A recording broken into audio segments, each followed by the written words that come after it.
guys, it's Tracy Mitchell, VA. Today I'm representing This Is 50. I have another great interview here. It's going down right now. We with Donnie B. What up, though? What up, though? Okay, I got a little Detroit slang going too. Yeah.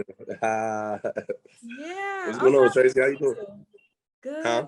I'm so happy to see you. I'm happy to see you too, man. For real, man. Like, you know, you definitely got the vibe, the energy, man. Like, I'm excited to talk to you. I'm gonna tell you whatever you want to hear. You know what I'm saying? And you got to give me all the details too. We're gonna get into it. I'm gonna give you all the details. Well, first off, congratulations on your show, Donnie B and Friends, here in Atlanta over the weekend. Yeah, thank you so much. So I know your brand is Rare Breed. We're going to get into that. But first off, what made you feel like you need to put on a show and not only display yourself and your talent, but everybody else's? Man, because like, you know, I've been around the music industry for a little minute. You know, I actually started off music industry, like, you know, on the business side. Like, I was a manager. You know, first I was managing my best friend when I was in college. I went to college, Clark Atlanta, and I started off as a manager, and I was a promoter. I was a party promoter, you know, and I was pretty successful at it, you know. And then after a while went on, I got enough. I was just, you know, I felt like, you know, it was time for me to tell my story. Like, I kind of got into the game when I was around like 18, as far as like, you know, managing and things like that. Mm-hmm. And then, you know, I always had a story to tell, but, you know, I always wanted to be an actor for real. That was my first passion. So I thought so I thought, you know, when I was 18, I'm like, I'm gonna help my boy blow up. And then, you know, we're gonna do a movie, and then that's how I'm gonna tell my story through my movie. And then, you know, some years went by, and I was like, man, I want to tell my own story. You know what I mean? Like, I want to tell my own story because I got a real story. And I've, you know, all the relationships that I've made from being a manager and being a promoter and stuff over them years, I'm like, yo, I got all the resources to tell my story through music right now. Like, I know people that got beats. All I got to do is, you know, tell my story, shoot a video, and, you know, get a graphic design, and now you can tell your story. You know what I'm saying? Right then and there, it's at my fingertips. So that's how it started for me getting into the music. But as far as like just doing it for, you know, other artists and stuff like that, man, like I got this, I want to help. I like to help people. I like to, you know, and I know a lot of people that want to be artists. And I know a lot of homies, man, that, like, as you can see, like, and it's more than that. Like, you know, they all want everybody loved you. Everybody was saying, thank you so much, Donnie B, for giving me a platform. And I just think that was really dope of you, because you really could have had all the attention on you, which you did still, but you were able to give some other people some attention, let them shine too. For sure. You know, because that's, you know, I'm an artist as well too, though. You know what I'm saying? So of course I want to shine. I really, you know, ultimately it's for me to, you know, put myself in position as well, but at the same time, you know, bring everybody with me, because, you know, I'm just a team player. Like, I want to create a platform or just a system where, like, when you know, my career goes to where it goes, I got a system where people can just come through this system. Like, you know, you want to be in music, I'm gonna have my system, like, you know, Def Jam or Atlantic Records or Sony or any other big label. You know what I'm saying? CMG, you know what I'm saying? You have a situation with 300 right now, or am I just? Well, I got basically the 300 situation is, you know, I got a song with T Grizzly, and, you know, I handled that situation, the business side, where as far as, like, you know, how to go through the clearance process and things like that. And going through that process, I pretty much got connected with, you know, Kevin Lyles and their whole 300 entertainment team. And then, you know, when I was going to release the record, you know, and that's when this is my first time ever going to through a clearance process as an independent artist. You know, T Grizzly is like my first major artist that I work with. You know, so I had to learn that whole clearance, how that worked, you know, because I try to distribute the song how I normally be distributing the songs, and they blocked me. And I'm started, you know, I done paid for this feature, you know what I'm saying? That's what it hit you. That's what it struck you. Like, okay, I don't know everything like I thought I did when it comes to the like, okay, don't know. I was like, yo, this shit real. Like, you just can't you can't just do songs. So now I figured out that's a whole nother part of the game, like the clearance. Like, people be getting features from big artists and they don't get cleared. You know, so, you know, I luckily, you know what I'm saying, because I gave him the money before I even knew what a clearance was. I did my part on the business before I even knew what a clearance was. You get what I'm saying? So I had to double back. And, you know, luckily, you know what I'm saying, I was able to get it done, because I heard some people don't even get their stuff cleared. They spend money and don't even get their music cleared. You know, I was able to tap in with 300, you know what I'm saying? Like, you know, I'm resourceful, so I figured it out. Tapped in with 300. T Grizzly told me straight up, he was like, yo, he was like, man, he gave me the whole game. That's why I rock with T Grizzly heavy. He was like, yo, for no handouts, right? No handouts. T Grizzly was like, when he told me, he was like, you got to reach out to my label. Imagine I'm independent. I don't got no major people behind me. He like, you got to reach out to my label. Then my label gonna hit me up, and then I'm gonna okay it. He's like, then I'm gonna okay it. So I'm like, who I'm just gonna get Kevin Lyle's number from him. Like, you know what I'm saying? Right. So, but I made it happen though. You get what I'm saying? And I can tell you're very resourceful too, even just being a promoter and, you know, going to college, you were a promoter. And what else did you say that you were a part of? Omega South 5% Incorporated. Yes, you just like, congratulations too on celebrating another, you know, was it 17th? Huh? Was it the 17th where you celebrated the Founders Day? November 17th, yep. Okay. I know what I'm talking about. Yeah, but because 17th. You experienced all these different things, would you say it was easier for you to maneuver through your music career, or was it not what you expected? I think all those things definitely, it makes it easier for me to move to my music career, like me being a manager, you know, me being a promoter, because I know how to, like, I master these things. Like being a promoter, I knew what I did for another artist that worked, you know, so I'm only looking at, like, if I could do that for somebody else, I know I can go times 10 for myself. And I went hard, you know what I mean? I go hard for whatever I do. Exactly. You get what I'm saying? I go hard for other people. You put that whole show together, right? By yourself. Myself, yeah. Yep. So, and I go hard for people, you know, like, you know, like, I just go hard for anything that I do, but, you know, like, I forgot what I was going to say. You feel like, okay, but you do go hard for a lot of people, and I definitely noticed that night, but do you feel like you still get the love in return, or do you not even seek that? See, I don't even seek it no more. You know, like when I was growing up, you know, when I was younger, I used to be like, because I'm a giver, you know, I had to realize who I am and what my purpose is in life, and my purpose is to give. I like to help. It made me feel good naturally, you know, when I can help people, you know what I'm saying? So I've learned to, like, not really look for things in return, because, you know, that's what I like to do. Everybody don't got the same heart that I got. And I had to realize that, you know, so me giving and looking for something in return used to upset me, because it ain't 9 times out of 10, you're not going to get that same love back in return. So I had to learn how to give what I can afford to give. You get what I'm saying? So what do you do it for now? Huh? So what do you do it for now? What do you do? Everything that you do, because you're a very hardworking man. And I could say that just from looking at your social media and even doing research on you. What do you do it all for? My family.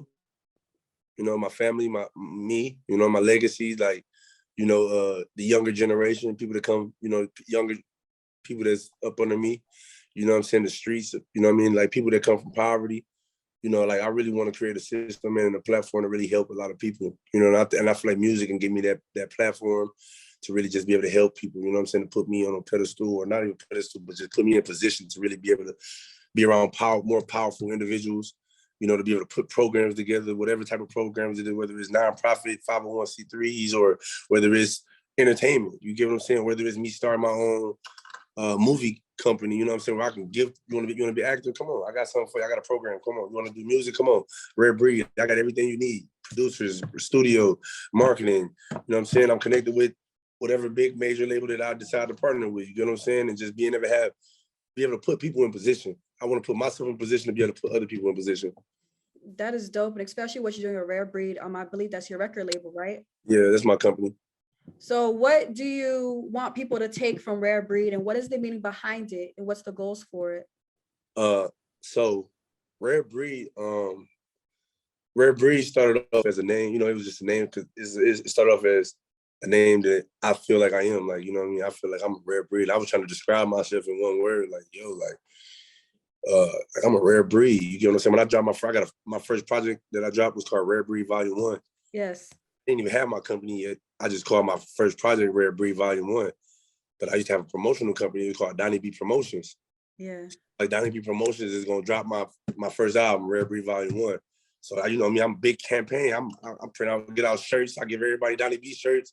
But you know me, I'm a humble guy, man. Like I'm humble, but I'm still, you know, I still be doing my thing. But you know, like I just feel some type of way about you know, everybody rocking Donnie B shirts. You know what I'm saying? So I'm like, I want to get a more of a generic name. Something to not I know what you're saying, like not to put you on a pedestal, but put a movement instead. Yeah, I'm trying to create a movement, but I don't want it to just be, you know, how dudes feel, man. It's like everybody don't want Donnie B. Even the Donnie B and Friends thing, like that was kind of like, I kind of was like almost like, I don't know if I want to do that, but I feel like I've done so much. Like I've done so much for other people in my life. You get what I'm saying? When I'm like, this Donnie B and Friends was like, okay, now fuck it, nigga, you put in enough work to be able to say Donnie B and Friends. You know what I'm saying? Yeah. And people respect it. They ain't looking at me like, oh, he trying to outshine everybody. It don't look like that. No, it's like he put in the work to be here. Yes, we had Donnie B and Friends. That's why they all can talk confidently about, because it's not like I'm not trying to, you know, like downplay anybody. It's just, I believe in myself enough. And I put enough work in to say, nigga, Donnie B and Friends, I'll put this concert together. Yes. You know what I'm saying? Like I said, I couldn't even find you in your section. Huh? I couldn't even find you in your section. You know what I'm saying? You know, so, but, you know, I just be want to help people, man, and put myself in. I just want to create a system, man, where I can really help people, man. For that's my ultimate goal. But Rare Breed is just like it's who I feel like I'm a rare breed. You know what I mean? For me, coming from Detroit, Michigan, growing up in poverty, you know what I'm saying? Growing up in the background that I grew up in, where like, you know, like my life could have went so many. Especially just having to take care of especially having to take care of yourself, right? All by yourself. Yeah. Yeah. Well, I got, you know, I ain't gonna sit here and say I took care of myself all by myself. I had 2 older sisters, you know, that took me in and took care of me. I had a grandmother, you know, rest in peace. My grandma, she passed away when I was in college and stuff like that. But like, you know, I had something. I wasn't just out here with nothing. You know what I mean? I didn't have as much as everybody else. But as I get older, I realized like I had something. You know what I'm saying? Like, you know, we was poor. You know, we did grow up poor. Look, you know, this is my second album, Rare Breed Volume 2. You know, it's written a picture, if you can see it, in front of my family house, holding up a baby. I just thought this was a real picture, so I just made it an album cover, you know. I love it. And but yeah, Rare Breed, man, it went from a name, it went from just an idea to my album to me. Let me make this the company name. You know, Rare Breed Volume 1, Rare Breed Volume 2, then Rare Breed the company. I can tell you have a lot of dreams, you have a lot of visions in your mind that you actually make it come to life, which I want to applaud you for, because there's a lot of people that sit on their ass all day like, I'm gonna make this happen, I'm gonna do this, and they never get to like see like the product of their thoughts. So I applaud you. Where does that come from? Man, so like I think when I was in college, man, I started like, I really gained this confidence when I was in college. Like, you know, like when I started doing parties, I witnessed so much stuff. You know what I'm saying? I witnessed me really. So when I came to college, I never threw a party. Like I never threw a party. I didn't know about party promotions. So I came to college, I seen, okay, Atlanta is parties. This was going on. This is the thing. So, you know, of course I got into it. And then when I started my company, I had a company in college. It was called Galaxy Entertainment, right? It was like the #1 college promotional team in Atlanta. You get what I'm saying? And it all started from me and my boys. We finna throw parties. And then we went and spent our last $20 on some t-shirts. You know what I'm saying? We went to buy a couple t-shirts, put the logo on it. You know what I'm saying? And we watched that logo of them t-shirts turn into, by my junior year in college, like we was running in the city. But we just remember like, damn, we just printed up some t-shirts and we was outside just, you know what I'm saying, putting it in the cameras, letting people know that we Galaxy, you know what I'm saying? And then watching it go from that to like me really running the city, you know, I built a certain confidence, like, damn, like, so whenever I get an idea, the first thing I want to do is put it on a t-shirt. Like, I got an idea, let me go, whatever it can be, I can wake up and say, hey. Yeah. Just so you can touch it. Yeah. TV, like I woke, it was a thought, it was a dream, and I'm gonna put it on a t-shirt. Once you take it out your mind and you put it on something, you can look at it, now it's tangible. Yes. Okay. And then I look at things like, once you get it on a t-shirt, now, you know, I learned the business, going to get it incorporated, you know, LLCs and stuff like that, boom, get it incorporated. Then you take that, and then, you know, and I look at it like, once you got a name, it can be as big as you want it to be. You know what I'm saying? It can be as big as Coca-Cola if you want it to be. But what do you have to achieve that? You got to have that hustle. You got to have the grind. It's all about the work that you put in. Yes. So your work ethic is going to determine how big your company is going to be. Yes. I look outside my building. I look outside my office every day, and I'm looking at this Emory sign. I'm looking like, yo, that was an idea that started in somebody's head at one point in time. And everything started in somebody's head at one point in time. Yes, I feel like I need to hear this too myself, because I have so many damn ideas. It keeps me up at night. Yeah, and I'm just like, I need to see this come to life. Yep. So, you know, if you look at that's my office. If I can turn my camera around. This is what I do to motivate myself, man. I got like, you know, I'm big. I watch all my content on TVs. You know what I'm saying, just to get me inspired. I like to print everything out big. Like, you know, I like to blow things up. I like this. I'm a visual learner. You know what I'm saying? I got my. You know, I just clean my whiteboard. I accomplish everything I put on my whiteboard. You get what I'm saying? I read, of course. got my studio, but I wake up and I look at this. You see, I don't know if you can see it. Yeah. It said that building over there is Emory. I look at that every day and I say, hey, like, you know, I'm sorry. I look at that every day and be like, man, like, I'm gonna make this happen. I'm gonna make every single thought I have happen. Would you say going into your project, which is your latest project, your 2021 drop, Detroit State of Mind, would you say that's considered one of the Detroit State of Mind? What I said is considered Detroit State of Mind? Yes. For sure.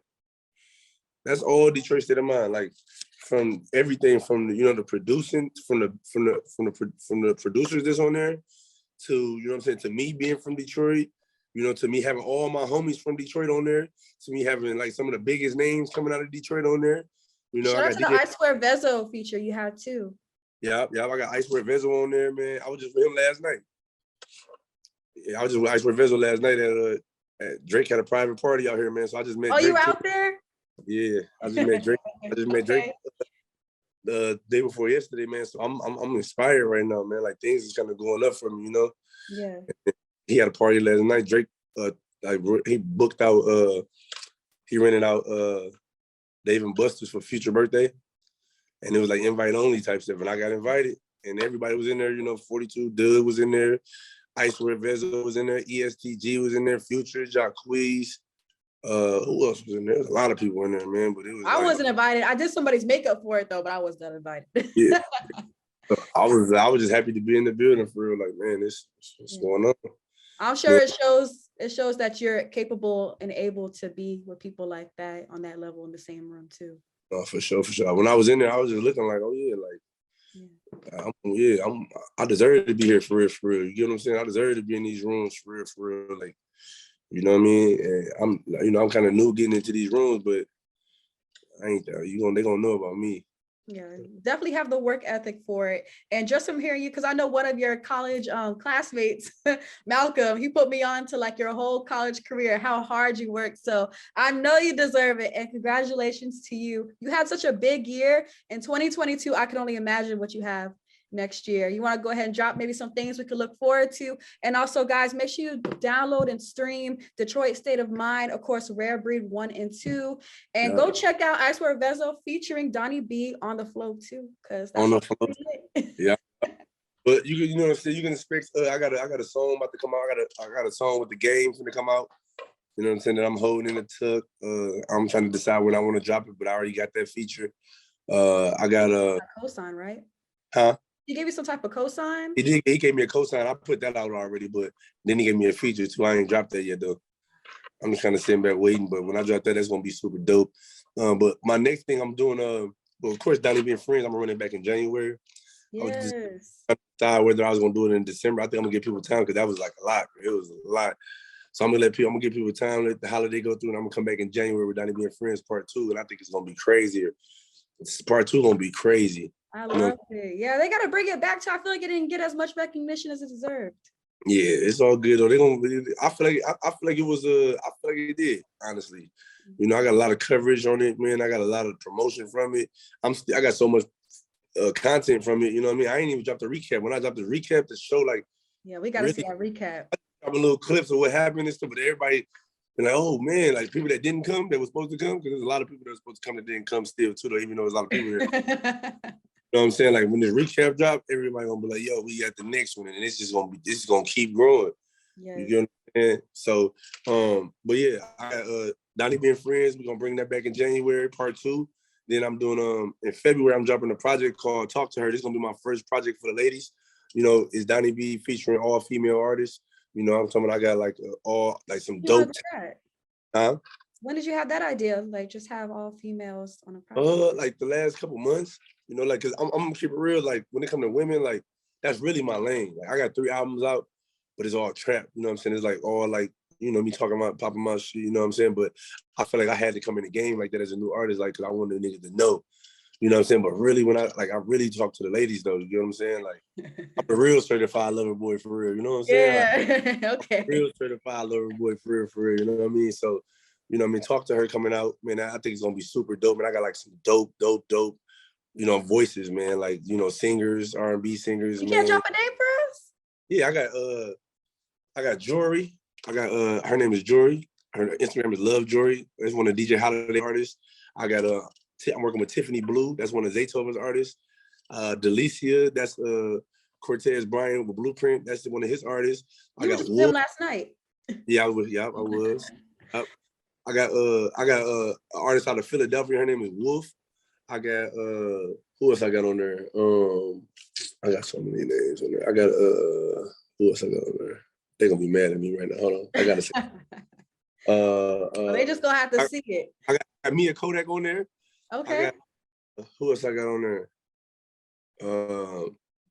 Who's some dope singers? Oh, I got my little cousin Ariana on there. I actually brought her out on stage, man. She's, she's 17, got a dope voice. I put her on stage for the first time and she killed it. I'm gonna have Ariana on there. I don't want to give everything up, but yeah, you're just kind of giving us everything. So let's get a teaser for them or something. But thank you so much for even hopping on this call. Is there any shout outs you want to leave for the people that are watching? Yeah, man. Shout out to the whole Rare Breed. Shout out to my boy Bari. You know what I'm saying? Shout out to my boy Animal. That's my music director. Bari's over my marketing and my graphics. Shout out to my manager, Big Jax. You know what I'm saying? Shout out to her company, We Get It. Shout out to Cortez Bryant, over at Blueprint. Shout out to my boy Radio Guys Stu over at 107.9. Shout out to DJ Holiday. Shout out to Lil Bankhead over at V103. Shout out to my boy Let's Get It Lano, one of my #1 producers, you know what I mean, that produced most of my Detroit sound beats. Shout out to the whole game, man. Shout out to the whole Rare Breed family, man. We a movement, man. We deep too, man, like worldwide. Yeah, no, he's not lying, y'all. He's going hard with his. They flew in from all over the world, all over the United States for that concert. Yeah. And you guys, make sure you stream Detroit State of Mind too, because you gotta run it up. It's out right now, for real. Yeah. And we can look forward to the show. My YouTube, y'all gotta listen. I'm about to run my YouTube. I'm about to go up. I'm about to drop a lot of content. Because at first I was just dropping music videos and stuff like that. But I'm like, hold on, people want to really see me. So now my YouTube channel is just gonna have like just my regular day in life, like just regular clips on my phone. I'm putting it up because it's making my YouTube channel a little bit more, like interesting. So people want to know who you are. Donnie B Promotions is my YouTube channel. That's where all the exclusive content gonna be coming. It might not even make it to Instagram. It's gonna be on my YouTube channel. So subscribe to my YouTube channel, Donnie B Promotions. You go on there, you can see everything with my career, stuff that you ain't gonna, you know what I'm saying? It's gonna be on there, man. So we working. Love it. Y'all subscribe to the channel. Go stream the project. Go stream On the Flow. Be on the lookout for the next show, Donnie B and Friends, which he's saying it's in January. So let's hold him to that. Yep. Yeah, y'all go ahead, support his brand. He's a hardworking man from Detroit, Michigan, now living in Atlanta, making his dreams come true and putting people on at the same time. So y'all have to respect that and y'all have to support that.